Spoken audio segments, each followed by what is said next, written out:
for all the non-neural network part, like the filterings are done in Vulkan. Okay. So I had a question actually about the architecture you propose, where you have this kind of like a big block of feature extractor that fits into the denoising kernels, and then later you have the upsampling block. And there's actually a skip connection from that feature extractor to the upsampling block, right? And I was wondering how much impact does it have to, let's say, if you removed it, have you tried to remove it and to test whether it has an impact or not on the reconstruction? You mean the connection from the feature extractor? Yes, so the output of the filtering of the denoiser is forwarded to the upsampler, but you have a connection to the features that you extracted that are also fed to the denoiser, right, for the upsampler block. And I was wondering, because you would, I mean, it surely adds something, and I was wondering how much it adds to have this skip connection. Yeah, sure. So the the final upsampling filters are predicted using these features coming from the output block, and so yeah, it is very much needed for getting the sharpness. Okay. Okay. Well, thank you, Manu. I think we can all thanks you for this very good speak. Oh, we have a last question. Okay, have you tried tuning? No, not yet. Okay. Right. Thanks again. So we'll move to the next presentation now, which is Spatiotemporal Variance-Guided filtering for motion blur. So the authors are Max Oberberger and Matthäus Chajdas from AMD, and Rüdiger Westermann from TU Munich. Hi everyone, the title of this presentation is Spatiotemporal Variance-Guided filtering for motion blur. And before we get into some technical details, maybe let's start with the last part, the motion blur, and see why we're actually interested in it. Motion blur is a pretty natural occurring phenomenon. Whenever something moves really fast in a video or photograph, it kind of gets blurry. And we can use this as an artistic effect to convey the sense of speed, for example with this Formula 1 car here. For videos it has an added benefit that it kind of blends together multiple frames and creates an optical flow between them, which is more pleasing to the eye. And for interactive media like games, we would be interested in both. We want to convey the sense of speed, but we also want a pleasant experience for the viewer. Which brings us neatly into how we can actually synthesize motion blur in computer graphics. Typically this would be done by a post-process filter. So you'd render your scene as usual and then you just apply a filter that blurs everything. And this is a well-researched field and there are many different implementations which run very fast and can create some good-looking results. But they're all kind of limited by the same factor, that is that they rely on a rasterized image as an input. So what it means is there might be regions which are required for blurring that are hidden behind a different object. So whenever an object is moving behind a different object, there is detail missing. And this sort of leads to these artifacts. And this is what we typically also refer to as disocclusion. One way to solve this is to use distributed ray tracing to calculate the motion blur. This is just a brute force Monte Carlo application of ray tracing and can create some high quality and very realistic results that are on par with what you get out of an actual camera. The problem is it's quite slow. You need a lot of samples for this to converge. So naturally the question would be, is there a way to get motion blur that is fast, ideally fast enough for interactive media like games, but also creates high quality results. And if you think about it, ray tracing is actually a good starting point for this. We said it naturally solves the disocclusion problem, and to get around the high number of samples required, we can just use less samples and have some sort of denoising filter which reconstructs the final image. And this is what we've done here. we adopted the Spatiotemporal Variance-Guided filtering that was originally introduced for global illumination to reconstruct stochastic primary rays. We take one sample per pixel and create a noise-free image from them. In this presentation, I'll walk you through the steps we took to adapt a reconstruction algorithm for global illumination to motion blur, and well, how we actually leveraged the inherent properties of it. So let's start with the first part, the spatial filter. Well, if we zoom into this image here, you can see that the samples are kind of everywhere and it's very noisy. So clearly we need some sort of spatial filter to clean this up. So the filter would scan a sort of neighboring area and evaluate samples. So what do we actually know from each individual samples? Well, if we take a look at one here, we know its position, we know its color value, but we also know its motion vector, so we know where it's going. And we can also get the timing information, so we know at which point in the frame shutter we captured this sample. And if we put all this on a pixel grid, well, using this timing information, we can know how far along the motion vector the sample has traveled. And from that, we can retrace the steps and say, this is where the sample has come from, and this is the end position.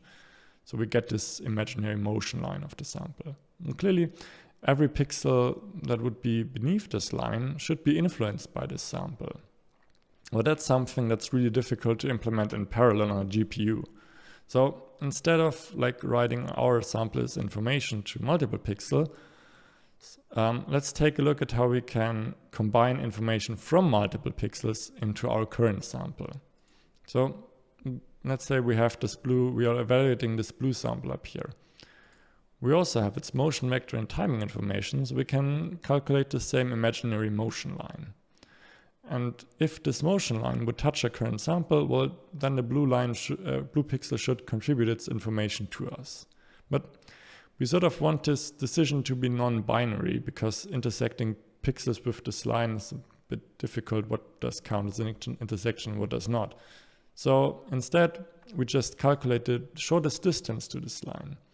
And the shortest distance indicated by the black line here, well, that's always at right angles to the blue motion line. So if you think about it, this would be the same for every sample that would use this blue motion line. So our weight function we just constructed here would sort of be like a distance field that has been cut off at either end. And that's what we use to evaluate the contribution of the blue pixel onto the red sample. Now, the question that remains is, where do we actually look for these blue pixels or the contributing samples? Scanning the whole image obviously is not a viable option, but scanning an area too little could result in subpar reconstruction. But to answer this question, let's zoom out again for a second and take a look at the entire image. Because if you consider the entire image, there are areas which need different amounts of filtering. For example, there's the background. Well, clearly no filtering is needed here. There is nothing moving here.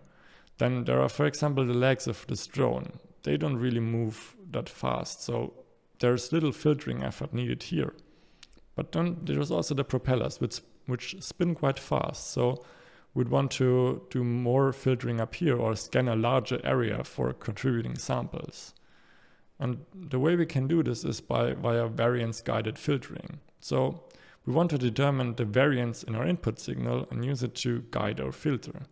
And the original implementation did this by calculating the variance over multiple frames. So you just compare the color values from previous frames and calculate the variance that way.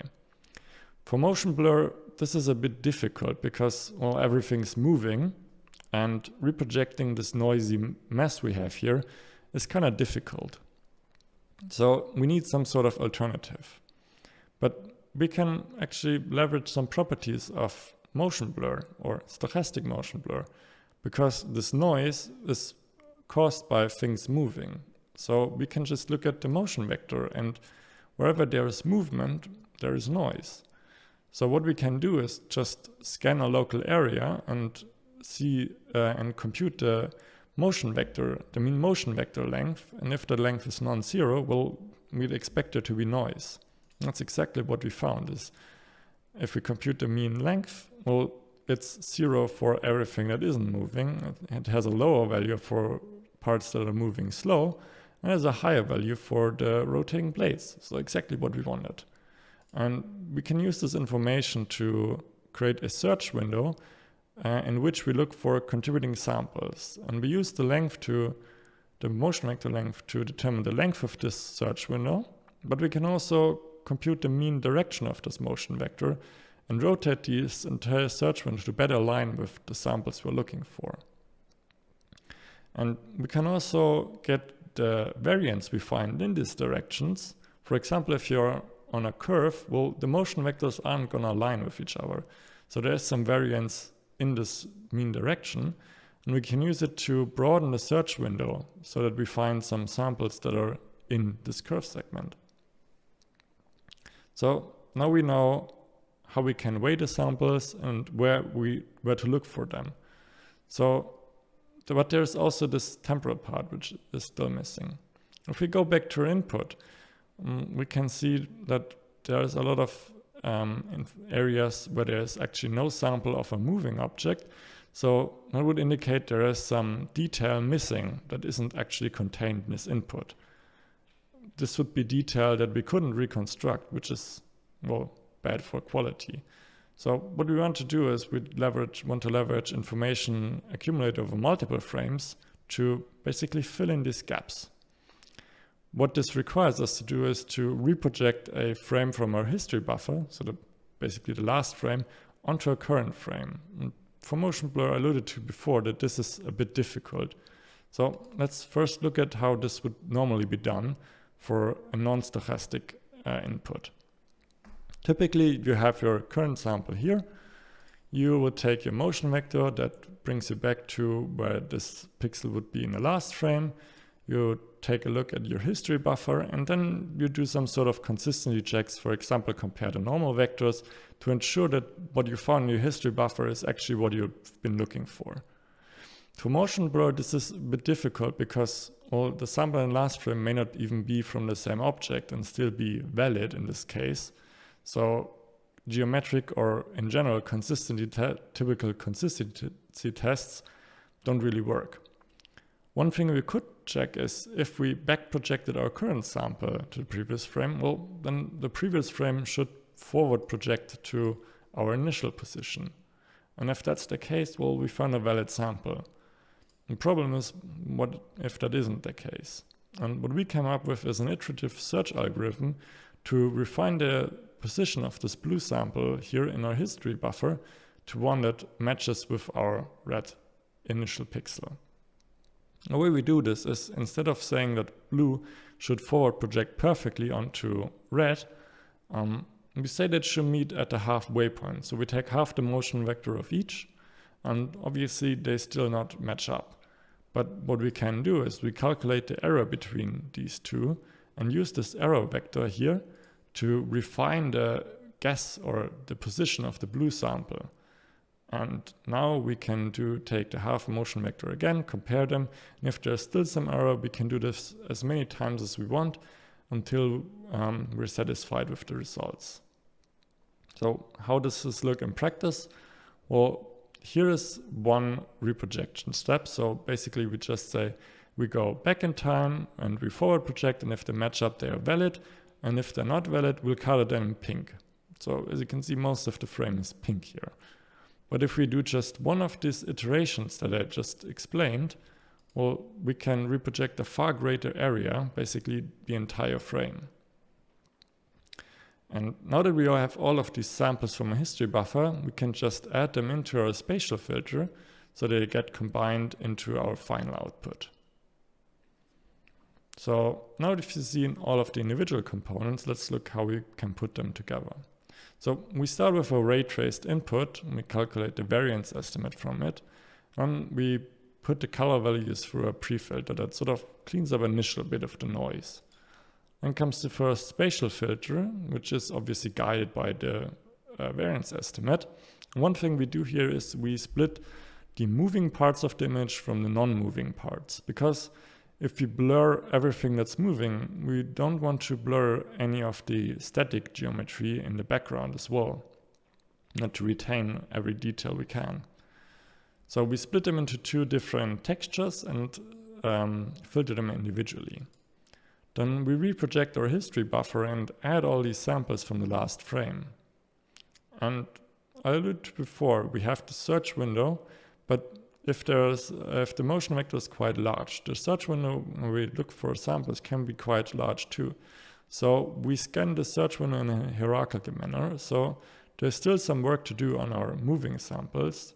And we apply 3 more iterations of a spatial filter with increasing filter kernel size onto the moving pixels and for everything that's not moving. So the static background, well, there is nothing to filter there, so that's already done. And once you applied those 3 iterations, we get the 2 final textures and we just combine them back together for the final result. And this is what it looks like in a bit bigger, but to better show what our filter actually outputs, let's look at it in an image sequence. So we prepared this small video where we show the output of a filter, but we also compare it to the input and the reference. The key thing to look out for here is, well, we said that it should blend together multiple frames, so there shouldn't be any variance between frames. And that's exactly what you can see here. And we also compare it to a small implementation of post-process filtering. But here we compare it directly to a distributed ray tracing reference, and there is basically no, they are indistinguishable from each other. And we also compare the disocclusion problem we alluded to before, and we saw that we get better results than a post-process filter. Now here at the spinning blades of the drone, you can see there's still a bit of noise left in the blades because they're moving so fast that, well, there just isn't enough information for us to perfectly reconstruct them. But hopefully you could see that it still is a very pleasing result to the eye, and as far as we're concerned, it looks a lot better than what the post-process filter generates.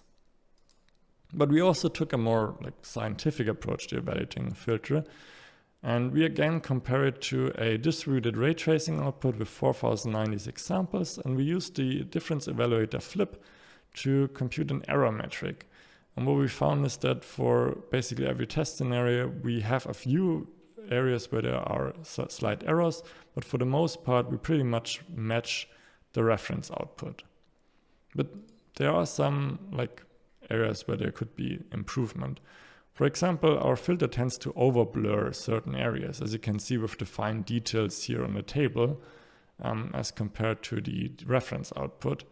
And we also can't really reconstruct fine texture details. For example, you can see there are sort of these double lines here in the reference output, which aren't really present in our output. But still, pretty much match the output pretty closely if you consider that this was the original input. So hopefully you could see that we're able to generate some high quality results, but the other condition was that we want to do this fast. So let's take a look at the performance next. And we did all these tests at 1080p, and we found that our filter runtimes were consistently below 4 milliseconds, which we would consider pretty much acceptable for real-time graphics. And even if you add the ray tracing times into the mix, we're still well below the 60 millisecond frame times would be required for 60 FPS. So to summarize what you've seen today, we showed that our filter can reduce the variance in a very noisy input and create a temporally stable output. And we can also do so at real-time frame rates. So hopefully you enjoyed this presentation, and we're happy to answer all of your questions now.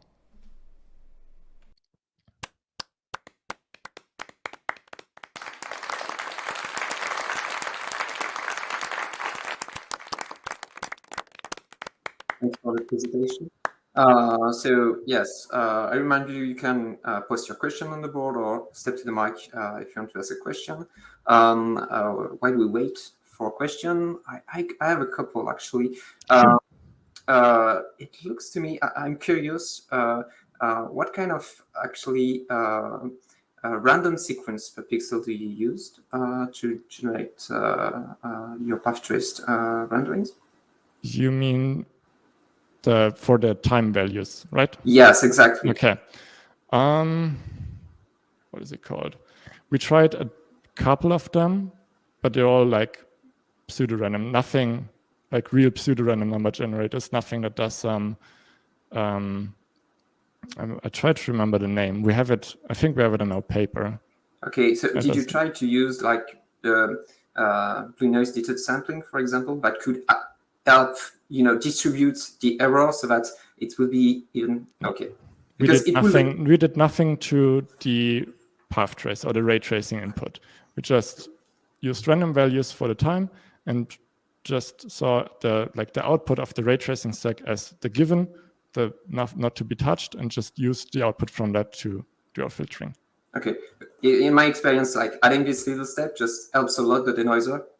So maybe you could have even like greater results. And actually, for the filtering stage, so you basically take the kind of the average motion, the filtered motion, and you try to align the filter with respect to this motion. And I was curious as if, for example, you have an extreme motion. Basically, you only want to filter along a 1D line. You don't want to filter outside of this line. You sort of have to get enough samples in. So this is why when I showed you like a weight function, we sort of added this bit of leeway to either side with the distance, because if you just do the intersection, so only you take exactly what's on this line of movement, that's not enough. You don't get like good results from that. That's also probably where this, as I just said, like the over blurring, you sort of get that, but in motion you don't really notice it. But if you sort of just take the line, there's still some flickering, for example. Like it doesn't get temporarily stable. Because you have to, and you would notice that more. You don't really because notice. You have too many chances of hitting something that has there's nothing at all. Okay, I had another questions about like so all your tests were done at 1 sample per pixel, if I'm correct. So there you have the explicit notion of what's in motion and what's not in motion, because you only have 1 sample. So 1 pixel represents exactly 1 sample. But if you had 4 samples per pixel, like how would you do that?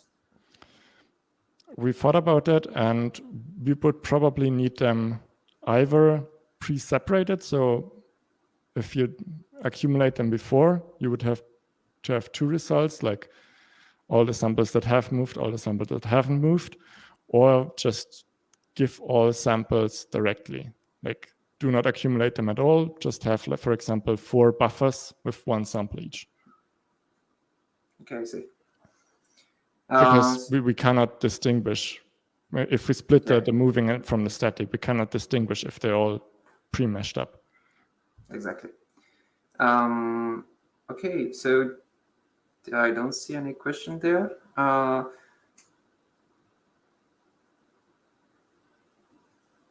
actually had another one.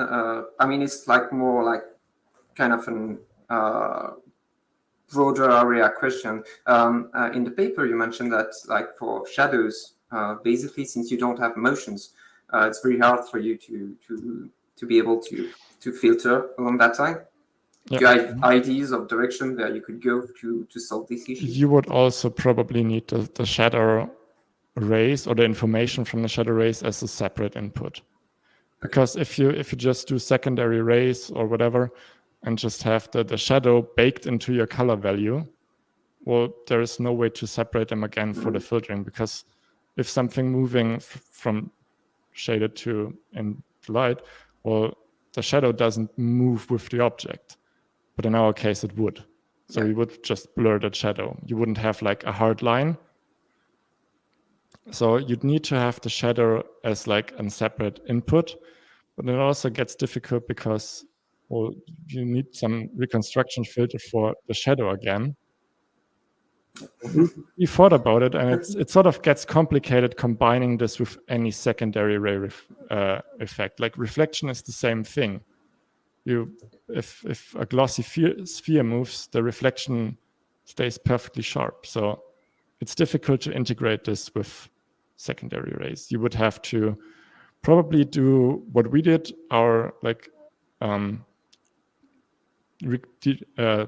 decrease the variance in like the primary rays, and then do the secondary rays separately. I see. Well, thank you again for your presentation. Now I think we can move to the last talk of the session.